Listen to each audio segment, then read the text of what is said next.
welcome to the children's talk for today.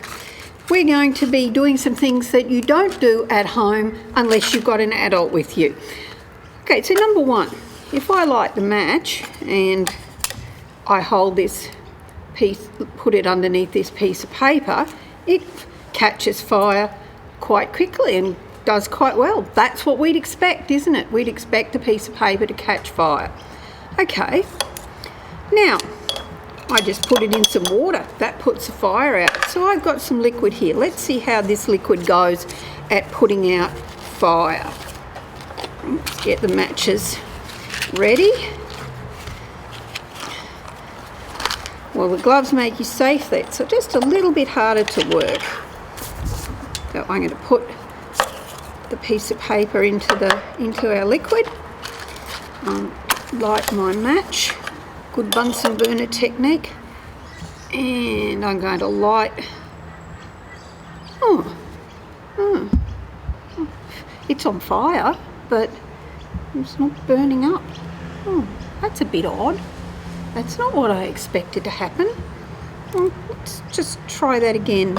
And okay, I'm putting it back in this stuff that sort of looks like water. And light my match. Yeah, the match is definitely lit. And oops, no, the match is definitely unlit thanks to the breeze. Okay, I'll just keep going. And I'm having the usual problem that we have at church with matches.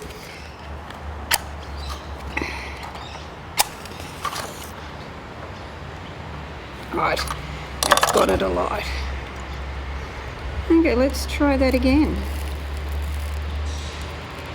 It's definitely on fire, but it's not doing anything.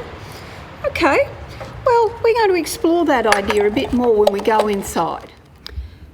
There's something a bit odd about something that seems to be on fire but doesn't get burnt up. So we're going to read a little bit of the Bible reading to see something else that was on fire. So, Moses was keeping the flock of his father-in-law Jethro, the priest of Midian. He led his flock beyond the wilderness and came to Horeb, the mountain of God. There an angel of the Lord appeared to him in a flame of fire out of a bush. He looked. The bush was blazing, yet it was not consumed. Then Moses said, "I must turn aside and look at this great sight and see why the bush is not burned up." Then, when the Lord saw that he had turned aside to see, God called out to him out of the bush, "Moses, Moses," and he said, "Here I am." Then he said, "Come no closer, remove the sandals from your feet, for the place on which you are standing is holy ground." Okay, so Moses is out in the bush and he sees a burning bush and he sort of has another look and he thinks, that's not going up in flames, it's still there. And he thinks to himself, yeah, that's a bit odd. So he stopped to have a look. The burning bush has become an important Christian symbol. Can you think of any other Christian symbols? Okay, so I've put some up on the screen. There's a couple. So there's a cross, and there's a fish, and there's the dove. But the burning bush was actually an important symbol for the Presbyterian Church.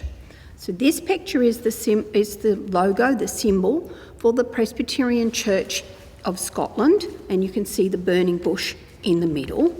The Uniting Church in Australia is actually formed by joining three churches. It joined the Congregational Church, it joined the Methodist Church, and it joined the Presbyterian Church. So here's a more up-to-date version, and so there's the logo of the burning bush with the flames coming out from one of the churches that became part of this church.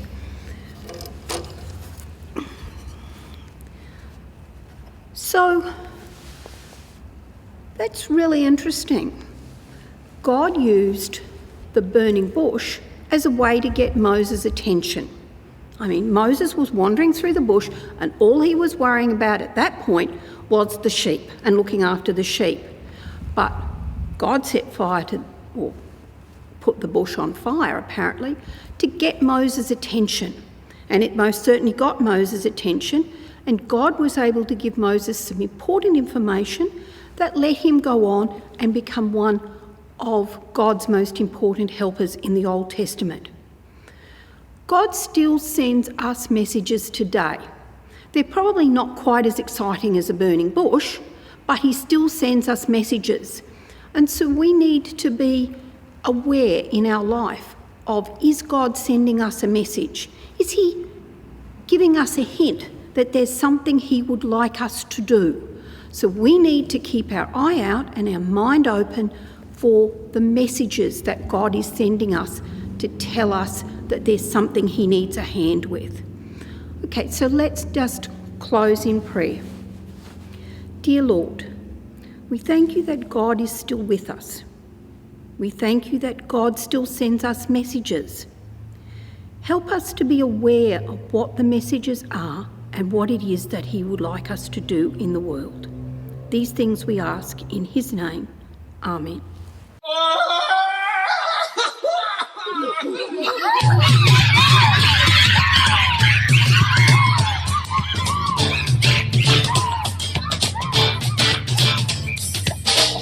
King of the jungle, who's the king of the sea? Bobble, bobble, bobble, who's the king of the universe? And who's the king of me? I'll tell you, J-E-S-U-S. Yes, he's the king of me. He's the king of the universe, the jungle and the sea.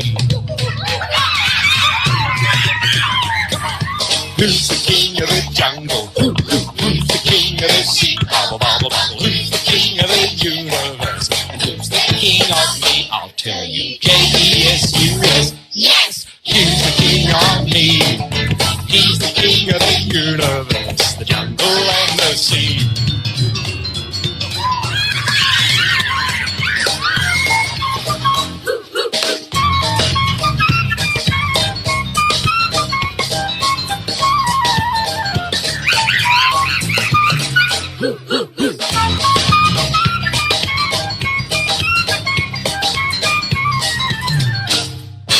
Who's the king of the jungle? Who's the king of the sea? Bobble, bobble, bobble. Who's the king of the universe? And who's the king of me? I'll tell you. J-E-S-U-S. Yes, he's the king of me. He's the king of the universe, the jungle and the sea. He's the king of the jungle. He's the king of the sea. Bobble, bobble, bobble. He's the king of the universe, and he's the king of me. Bobble, bobble, bobble, bobble.